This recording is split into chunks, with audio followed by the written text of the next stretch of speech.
It always starts the same way. A whisper, a rumor that crawls through the cracks of NFL Twitter and suddenly becomes too loud to ignore. This time, it's got a name that hits right in the chest for Miami fans. Jalen Waddle. The Giants want him. They're hungry, apparently big game hunting. As one New York reporter put it, like they're about to take something that doesn't belong to them. And the timing? Almost cruel. Connor Hughes drops the bomb. The Giants are aggressive in their pursuit of a receiver before the deadline. Aggressive. Not curious. Not testing the waters. Aggressive. And they've got eyes on one of the Dolphins' most electric, pure-energy playmakers. They want Waddle. Because of course they do. And you sit there for a second, trying to piece it together. Why now? Why him? Why this team? Miami's in this weird, uncomfortable middle space. Too talented to rebuild. Too wounded to dominate. And now Tyreek Hill's gone for the season. And suddenly the entire identity of that offense feels like it's dangling by a single thread. That thread happens to wear number 17. But this rumor, it's more than just a trade story. It's a test. It's the kind of thing that makes you question what the Dolphins actually are, deep down.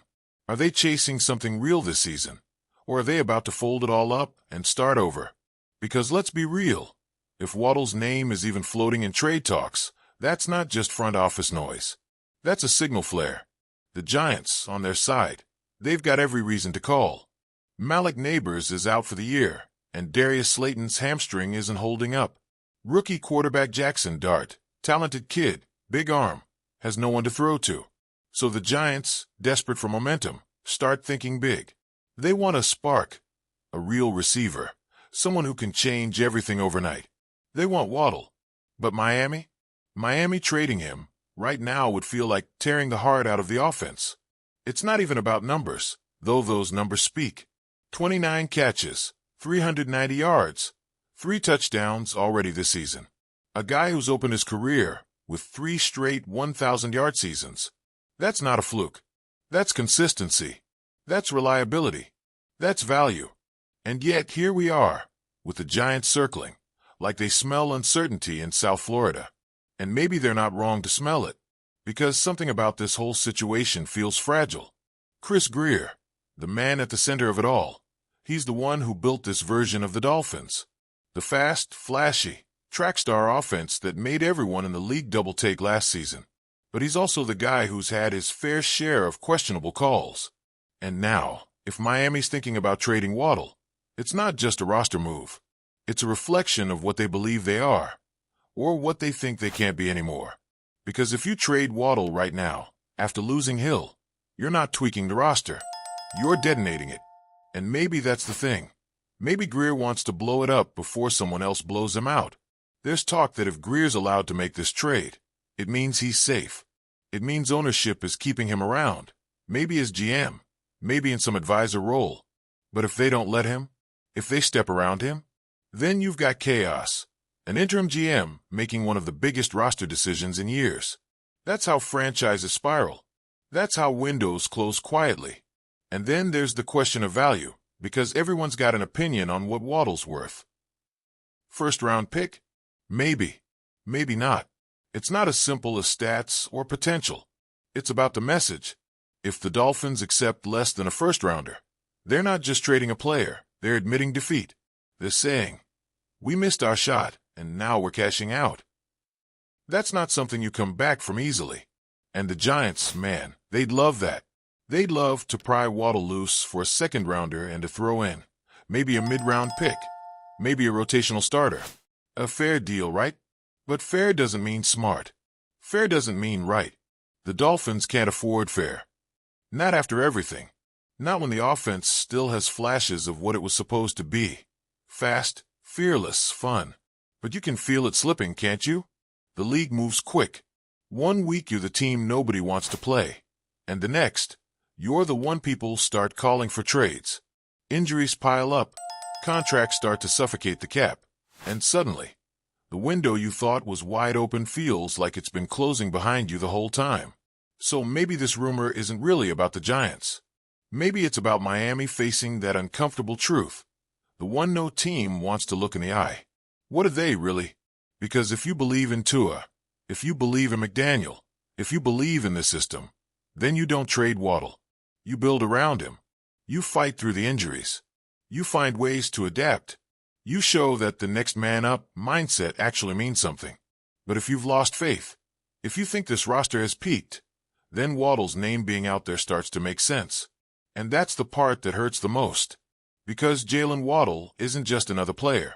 He's the guy who brought life to this team when it needed it most. Every time he catches one in stride, it's like a shot of adrenaline through Hard Rock Stadium. The connection with Tua, that rhythm, that unspoken understanding, that's what made this offense special. It wasn't just about speed. It was about timing, trust, and that sense that anything could happen at any moment. You trade that, and what's left? Sure, the Dolphins could get cute with the compensation. Maybe a second and a fourth.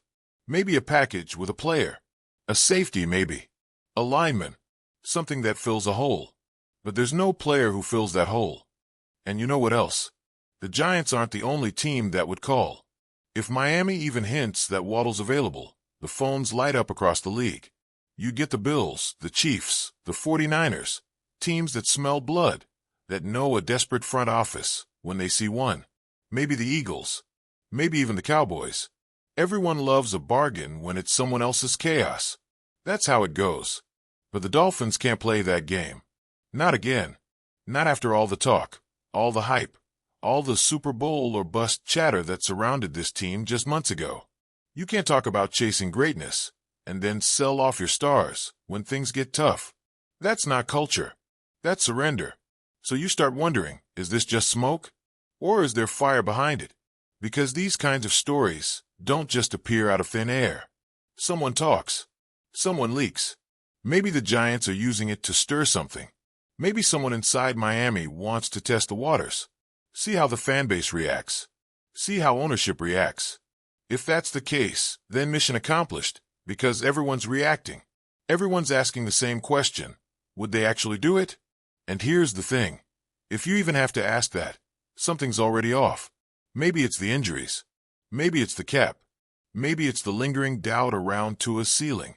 Maybe it's that lingering feeling that this version of the Dolphins, fast, fun, unpredictable, isn't sustainable. But then again, maybe that's what makes it worth holding on to. Because football isn't just numbers and contracts and cap hits. It's identity. It's the moments that punch through the noise. Waddle is one of those moments. You can picture it, second quarter, tight game. Everything feels heavy. And then Tua drops back, flicks one over the middle, and Waddle turns it upfield, slicing through defenders like the field's been tilted in his favor. That's what you trade away if you send him to New York. That feeling, that electricity, that sense that something good could happen at any moment. You can't replace that with a second-round pick. So yeah, the Giants can call. They can dream about pairing Waddle with neighbors next year, about giving Dart a weapon to grow with. They can talk about being aggressive and big game hunting. But down in Miami, it shouldn't even be a conversation.